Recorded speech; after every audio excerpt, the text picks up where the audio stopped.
अस्सलाम वालेकुम। जी बच्चों, मेरा नाम खुरम शहजाद सियाल, मैथमेटिक्स डिपार्टमेंट से मैथमेटिक्स का teacher. Dear students, second year का लेक्चर है और एक्सरसाइज 3.6 हमने शुरू की हुई है। प्रीवियस लेक्चर में आप लोगों ने 3.6 के क्वेश्चन नंबर 1 से 6 तक किए होंगे प्रैक्टिस उनकी। मैंने उसमें से 3 क्वेश्चंस डिस्कस किए थे, 3 आप लोगों ने फर्दर डिस्कस मतलब खुद से सॉल्व करने थे। इस लेक्चर में हम क्वेश्चन नंबर 12 तक जाएंगे और क्वेश्चन नंबर 7 से क्वेश्चन नंबर 12 तक बच्चों फिर मैंने 3 क्वेश्चन सेलेक्ट किए हुए हैं, वो 3 मैं करवाऊंगा, बाकी के 3 जो है वो आप लोगों की ज़िम्मेदारी होगी। आसान से क्वेश्चंस हैं, सिमिलर क्वेश्चंस हैं, वो आप लोगों ने खुद करते जाना है।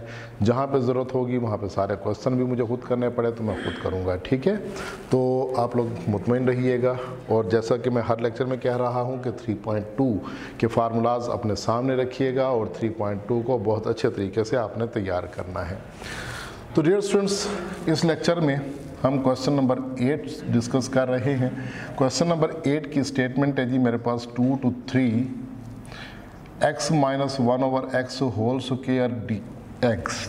बच्चों, इस एक्सरसाइज में हमने डेफिनेट इंटीग्रेशन का टॉपिक डिस्कस करना है और डेफिनेट इंटीग्रेशन की जो टोटल डिटेल है वो प्रीवियस लेक्चर में मैं आप लोगों के गोश गुजार कर चुका हूं, तो उसको आप लोग ज़रा देख लें। अगर किसी दोस्त ने नहीं देखा, किसी बच्चे ने हमारे नहीं देखा प्रीवियस लेक्चर, तो उनसे रिक्वेस्ट है कि पहले इस एक्सरसाइज का प्रीवियस लेक्चर देख लीजिएगा।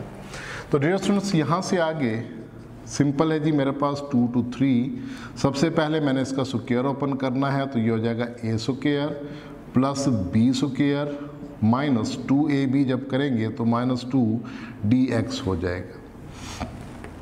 यहाँ से आगे ये बच्चों 2ab जब करेंगे तो 2a और b x कट जाएगा, तो बाकी क्या रह जाएगा, 2 रह जाएगा। इस बात का ख्याल रखना है। अच्छा, यहाँ से आगे नेक्स्ट बच्चों आप लोगों ने इंटीग्रेशन को सब पर अलग अलग अप्लाई करना है। x square 2 to 3 dx plus 1 over x square 2 to 3 dx minus 2 to 3 2dx, सब पर इंटीग्रेशन अलग अलग अप्लाई हो गई। तो यहाँ पे एक्स स्क्वायर की इंटीग्रेशन एक्स क्यूब ओवर 3 होगी प्लस 1 ओवर एक्स स्क्वायर है, तो x की पावर हो जाएगी बच्चों माइनस 2 dx, लिमिट हो जाएगी 2 to 3 माइनस 2 की इंटीग्रेशन हो जाएगी 2x, लिमिट हो जाएगी 2 to 3। तो बच्चों अब यहाँ से x 3 ओवर 3 प्लस ये x की पावर माइनस 2 है, इसमें भी 1 ऐड करेंगे तो पावर माइनस 1 ओवर माइनस 1 हो जाएगी और लिमिट हमारे पास यहाँ पर हो जाएगी 2 to 3। लिमिट यहाँ पर भी 2 to 3 होगी माइनस 2x और लिमिट हो जाएगी 2 to 3। मैंने आपको प्रीवियस लेक्चर में ये बात बताई थी कि अगर तमाम टर्म्स पर लिमिट सेम अप्लाई हो रही हो तो उस लिमिट को आप बाहर कॉमन निकाल सकते हैं। तो बच्चों यहाँ पर आप लोगों ने इस लिमिट को बाहर कॉमन निकाल लेना है ताकि हमें ज़्यादा लिखना ना पड़े, थोड़ी सी आसानी हो जाए। अगर कॉमन नहीं भी निकालेंगे तो कोई ऐसा इशू वाली बात नहीं है। ये देखें, ये माइनस प्लस माइनस हो जाएगा, x नीचे आके x की पावर 1 हो जाएगी और आगे लिखा जाएगा माइनस 2x और लिमिट हो जाएगी 2 to 3। तो बच्चों अब आपने x की जगह अपर लिमिट पुट करनी है। So this is 3 cube over 3 minus 1/3 minus 2 into 3। x की जगह अपर लिमिट पुट हो गई, माइनस x की जगह आपने लोअर लिमिट पुट करनी है। So this is 2 cube over 3 minus 1/2 minus 2 multiplied by 2। सो इसको लिखा जा सकता है 3 क्यूब है, so this is 27 divided by 3 minus 1/3 minus 6 होगा माइनस 2 क्यूब 8 होगा 8/3 माइनस 1/2 माइनस क्या हो जाएगा 4 हो जाएगा। तो इस बात को डिनोमिनेटर को क्या लिखा जाएगा 3 6 आर 18 माइनस 18 हो गया। आगे हो गया जी 27 माइनस 1, फिर हो जाएगा माइनस, इसका डिनोमिनेटर हमारे पास बच्चों कितना आ जाएगा 3 2s आर 6, एलसीएम 6 हो जाएगा। तो 6 को 2 से डिवाइड 3 से डिवाइड करेंगे तो 2 बचेगा, 2 8 से मल्टीप्लाई होगा 16 माइनस 3 माइनस 24। डियर स्टूडेंट्स, मैंने जस्ट एलसीएम लिया यहाँ पे, इसके अलावा और कोई काम मैंने नहीं किया। तो ये आप लोगों के नोटिस में होना चाहिए कि एलसीएम कैसे लिया जाता है। तो 27 माइनस 19 करेंगे तो 8/3 बचेगा बच्चों, माइनस यहाँ पे माइनस 27 में से 16 जाएगा तो बाकी कितना बचेगा, -11 divided by 6, so this is 8/3, minus और माइनस प्लस 11/6। एलसीएम बच्चों क्या आ रहा है यहाँ पे, एलसीएम 6 आ रहा है। 6 को 3 से कट करेंगे, 2 2 8 जार 16 प्लस 11 हो जाएगा, सो आंसर इज 27/6। तो बच्चों ये हमारे पास क्वेश्चन नंबर 8 था। तो होप कि आप लोगों को समझ आ गया होगा। जस्ट इंटीग्रेशन के ऊपर बच्चे डिस्टर्ब हो रहे होते हैं। इंटीग्रेशन तो हो गई, उसके बाद आपने x की जगह अपर लिमिट पुट करनी है, -x की जगह लोअर लिमिट पुट करनी है, और सिंपल आप लोगों ने सिंप्लीफिकेशन जस्ट छोटी क्लासेस में जो आपने डिस्कस की हुई है वही मैथडोलॉजीज यूज़ करके और आंसर जो है वो कैलकुलेट करना है। तो डियर स्टूडेंट्स ये था क्वेश्चन नंबर 8। नेक्स्ट हम डिस्कस करते हैं जी क्वेश्चन नंबर 9। ये आप लोग वीडियो को पॉज करके नोट कर लीजिए, ठीक है। इसके बाद फिर अगला क्वेश्चन डिस्कस करते हैं जी। होप कि आप लोगों ने वीडियो पॉज करके नोट कर लिया होगा।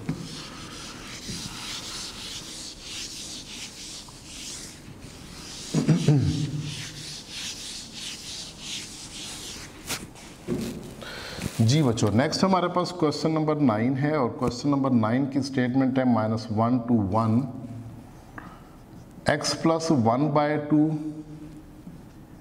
√x² + x + 1 dx।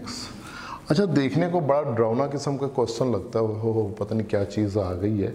तो डियर स्टूडेंट्स डरना वरना किसी चीज़ से नहीं है, थोड़ा सा टेक्निकल चीज़ें हैं, टेक्निकली आप लोगों ने इन चीज़ों को ट्रीट करना है, नो इशू। तो देखो आप लोग लिखोगे -1 to 1 x² + x + 1 whole power 1/2। ये वाला जो हिस्सा है ये मैंने पहले लिख दिया, ये स्क्वायर रूट वाला हिस्सा पहले आ गया, ये वाला हिस्सा मैं बाद में लिख रहा हूँ। और मैं यहाँ पर इसका ना एलसीएम भी ले रहा हूँ, एलसीएम लेके ये हिस्सा लिख रहा हूँ। इसका एलसीएम कितना आना है, 2 आना है। 2 ऊपर x से मल्टीप्लाई हो जाएगा, ये हो जाएगा 2x + 1 और फिर हो जाएगा dx। ठीक हो गया। तो मैंने जस्ट एलसीएम लेकर लिखा है। आपको पता है कि हम एक स्टेप में 2 2 3 3 काम इकट्ठे करते चले जा रहे होते हैं ताकि हमारी वर्किंग जो है वो कम से कम हो, हमारा पेज भी बचे और टाइम भी बचे पेपर के अंदर। तो इस बात की प्रैक्टिस भी ज़रूरी है। सो बच्चों 1/2 को आप लोगों ने बाहर कॉमन निकाल लेना है। ये 1/2 नीचे वाला ये बाहर आ जाएगा, 1/2 -1 to 1 होगा, x² + x + 1 पावर 1/2 आगे हो जाएगा 2x + 1 dx। तो dear students again formula use होगा, हो सकता है आप फार्मूला भूल चुके हों, मैं एक दफ़ा फिर लिख देता हूँ। फार्मूला बार बार लिखना पड़ रहा है ताकि आप लोगों को चीज़ें जो हैं वो याद रहें। फंक्शन की पावर में अगर फंक्शन की पावर n हो, आगे उसका डेरिवेटिव लिखा हुआ हो, तो हमें पता है कि फंक्शन की पावर में हम 1 ऐड करते हैं और उसी पावर से क्या करते हैं, डिवाइड करते हैं, ठीक है। और इसमें जो ख़तरनाक बात होती है वो ये होती है कि n जो है वो -1 के इक्वल नहीं होना चाहिए। तो डियर स्टूडेंट्स यहाँ पर देखो ये वही तो फार्मूला बन रहा है, फंक्शन है, आगे उसका क्या लिखा हुआ है, डेरिवेटिव। देखो x² का डेरिवेटिव 2x आ रहा है और x का डेरिवेटिव क्या आ रहा है, 1 आ रहा है। So this can be written as 1/2 function की जो पावर है उसमें आपने 1 ऐड करना है और उसी पावर से हमने क्या करना है, डिवाइड करना है। फिर लिमिट यहाँ पर लिखेंगे -1 to 1। तो बच्चों यहाँ से आगे देखो मेरे पास ये लिखा जाएगा 1/2 x² + x + 1 पावर 3/2 ओवर हो जाएगा 3/2 और लिमिट हो जाएगी -1 to 1। सो बच्चों यहाँ पे ये 1/2 से ये 1/2 कैंसिल होगा और बाकी बच जाएगा हमारे पास 1/3 into x² + x + 1 power 3/2 limit हो जाएगी -1 to 1। तो बच्चों अब आप लोगों ने प्रोसेस आगे क्या करना है, x की जगह अपर लिमिट पुट करनी है, -x की जगह लोअर लिमिट पुट करनी है। अच्छा कुछ बच्चे कह रहे हैं कि सर आगे हम कर लेंगे, ठीक है बच्चों आप कर लेंगे तो बहुत अच्छी बात है, आपको कर भी लेना चाहिए। तो जो कर सकते हैं उनको खुद करना चाहिए और जो नहीं कर सकते वो देख लें आगे कि मैं क्या करने जा रहा हूँ। सो 1/3 1² + 1 + 1 होल पावर हो जाएगी 3/2 माइनस 1/3 x की जगह पे -1 का स्क्वायर हो जाएगा प्लस -1 हो जाएगा और फिर +1 हो जाएगा होल पावर 3/2 हो जाएगी। तो डियर स्टूडेंट्स 1/3 इंटू ये 1 + 1 + 1 3 पावर क्या हो जाएगी 1/2 - 1/3 इंटू यहाँ पर देखिएगा ये -1 से +1 क्या होगा कैंसिल होगा और -1 का स्क्वायर +1 बचेगा और होल पावर हो जाएगी 3/2। ले जी काम तो बहुत आसान हो गया ना बच्चों। ये बेस सेम है तो ये पावर ऊपर जाके क्या होने जा रही है -3 पावर 3/2। ये मैं रेड कलर से ये पावर ऊपर जाके इसकी पावर 1 को ऊपर जाके माइनस कर रहा हूँ, ठीक है। और बाकी लिख रहा हूँ -1/3। तो 1 की पावर जो मर्जी हो आंसर क्या होगा 1 ही होगा। तो अल्टीमेटली बच्चों यहाँ पे हमारे पास अच्छा वैसे इसको अगर हम यूँ ना भी करें तो एक और काम भी बड़ा अच्छा सा हो सकता है। तो यहाँ पे नीचे 3 रहने दें। अब इसका एलसीएम कितना आ रहा है बच्चों दोनों तरफ 3 एलसीएम आ रहा है। तो ऊपर वाली जो चीज़ है वो लिखी जाएगी 3 पावर 3/2 -1। और प्रीवियस लेक्चर में आप लोगों को मैंने एक आइडिया दिया था, मैंने कहा था कि x की पावर 3/2 हो तो उसको लिखा जा सकता है x√x। तो वही आइडिया फिर बच्चों मैं यहाँ पर यूज़ कर रहा हूँ। 3 पावर 3/2 है तो मैं इसको लिखूँगा 3 × √3 -1/3। So this is the required answer. हाँ जी, तो इंटीग्रेशन बच्चों ढूंढने में मुश्किल है, बाकी तो बहुत इजी है। बाकी तो छोटी क्लासेस में आप लोगों ने मेरे बच्चों डिस्कस किया हुआ है। सो क्वेश्चन नंबर 9 अब हमने डिस्कस किया। वीडियो को पॉज करेंगे, क्वेश्चन नोट करेंगे। नेक्स्ट में एक और क्वेश्चन बड़ा अच्छा सा क्वेश्चन है वो डिस्कस करने जा रहा हूँ। वो है जी क्वेश्चन नंबर 9 आपकी एक्सरसाइज से। वो देखते हैं क्वेश्चन नंबर 9 में क्या लिखा हुआ है। सॉरी क्वेश्चन नंबर 10 में बच्चों। 9 तो हमने ये कर लिया ना, तो 10 करना है।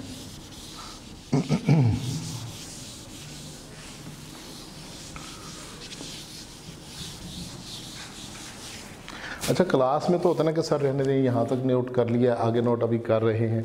वीडियो में बड़ी आसानी है, वीडियो को पॉज करके बंदा आराम से नोट कर सकता है। तो मेरा ख्याल है अब आपने नोट कर लिया होगा, है ना। तो नेक्स्ट चलते हैं जी क्वेश्चन नंबर 10 के ऊपर।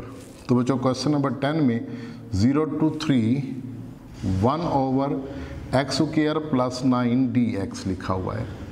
तो डियर स्टूडेंट्स यहाँ से आगे मैं इसको लिखता हूँ 0 to 3 1/x² + 9 लिखा हुआ है। तो 9 को मैं 3 का स्क्वायर लिख सकता हूँ। क्या ख्याल है 3 का स्क्वायर लिखा जा सकता है, बिल्कुल ठीक है। तो बच्चों यहाँ पे अब एक और फार्मूला हमारा 3.2 एक्सरसाइज में ही हमने पढ़ा हुआ है। अच्छा जितने भी रेफरेंसेस में आपको कोड करूँगा ना वो सारे 3.2 से ही कोड करूँगा, क्योंकि मैक्सिमम फार्मूलाज 3.2 में अप्लाई हो जाते हैं। और वही 3.2 के फार्मूलाज 3.5 में भी हैं, 3.6 में भी हैं, 3.7 में, 3.8 में। तो इसका मतलब है 3.2 ग्रिप में होनी चाहिए। मैंने पहले लेक्चर में आपको ये बात बता दी थी कि 3.2 ग्रिप करनी है आप लोगों ने इस चैप्टर के अंदर। जिसको वो समझ आ गई ना अच्छी तरीके से, उसके लिए इंटीग्रेशन मसला है ही नहीं। So this is 1/x² + a² dx। तो बच्चों ये लिखा जाएगा 1/a tan 1 x/a। कितने बच्चों को ये फार्मूला याद है? अच्छा सारों को याद है, माशाल्लाह जी, काबिल बच्चे हैं जी सारे आप लोग। ठीक है, मैं तो यही तसव्वुर करूँगा कि माशाल्लाह सारे काबिल बच्चे हैं और होना भी चाहिए सबको। देखो जी यहाँ पे 1/x² + 3² लिखा हुआ है, तो आप यहाँ पर लिखेंगे 1/3, यानी a की वैल्यू 3 है तो 1/3। So this is tan 1 x/a। तो a की वैल्यू 3 है, x की वैल्यू x ही है। अब आपने लिमिट लिखनी है 0 to 3। कितना मज़े का क्वेश्चन है, एक लाइन में क्वेश्चन देखें सॉल्व हो गया। फार्मूला जस्ट अप्लाई किया और आंसर लिखा। अब आपने क्या करना है जी, वही गेम खेलनी है, upper limit minus lower limit. तो 1/3 tan 1 x की जगह अपर लिमिट पुट करेंगे 3/3 माइनस 1/3 tan 1 x की जगह लोअर लिमिट पुट करनी है 0/3। So this is 1/3 into tan 1 1 हो जाएगा माइनस 1/3 tan 1 0 हो जाएगा। तो यहाँ से आगे बच्चों आप लोगों ने क्या करना है, this is equal to 1/3 tan 1 1 का मतलब क्या है π/4 माइनस 1/3 tan 1 0 का मतलब क्या है बच्चों 0। तो ये हो जाएगा π/12 माइनस 0 और अल्टीमेटली आंसर हो जाएगा π/12। तो देखिए कितना मज़े का क्वेश्चन था, छोटा छोटा सा क्वेश्चन था। तो इसी तरह से बच्चों 2 सवाल और हैं आपके पास, क्वेश्चन नंबर 11 और क्वेश्चन नंबर 12। उनमें भी यही फार्मूलाज यूज़ होने हैं। तो होप्स हो कि आप वो खुद करेंगे। तो इस लेक्चर में हम लोगों ने क्वेश्चन नंबर 7 से क्वेश्चन नंबर 11 तक डिस्कस किए। बाकी आप लोगों ने जो क्वेश्चन मैंने कहे हैं आपने 12 तक जाना है। इंशाअल्लाह नेक्स्ट लेक्चर में फिर हम जो है डिस्कस करेंगे इससे आगे। तब तक के लिए मैं आपसे इजाज़त चाहूँगा। अल्लाह हाफिज़।